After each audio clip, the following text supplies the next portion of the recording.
बड़े से बड़े रेस्टोरेंट की भी दाल फीकी पड़ जाएगी इस दाल के आगे। आज मैं आपके लिए लेकर आई हूँ दाल तड़का की बहुत ही टेस्टी और आसान रेसिपी।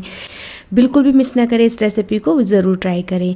1 कप अरहर की दाल डाल देंगे कुकर में वॉश की हुई, 1 मीडियम साइज़ के प्याज, 1 मीडियम साइज़ का टमाटर, साथ ही में थोड़े से मटर डाल देंगे।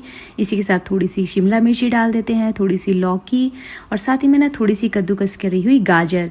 इसी के साथ 2 से 3 लहसुन की कलियां, 2 हरी मिर्ची और 2 कप पानी डाल देंगे। फिर आपको थोड़े से मसाले डालने हैं जैसे हल्दी, लाल मिर्च, जीरा पाउडर, साथ ही में डाल देते हैं थोड़ी सी हींग, नमक और 2 चम्मच घी डाल दें। और इसके बाद लास्ट में धनिया डाल के इसे थोड़ा सा मिक्स करके इस ढक्कन को बंद कर दें। हल्की आंच पे आपको 3 सीटी लगानी है। उसके बाद ढक्कन खोल के इसे अच्छे से मिक्स कर देना है सब चीज़ों को। इसके बाद तड़का तैयार करेंगे। इसमें घी, सूखी लाल मिर्च, जीरा, अदरक, लहसुन कुटा हुआ, हींग डाल देंगे, थोड़े से करी पत्ता और कश्मीरी लाल मिर्च पाउडर डाल के इसका तड़का तैयार कर लेंगे। इसके बाद तड़के को दाल में डालें और दाल तड़का तैयार है।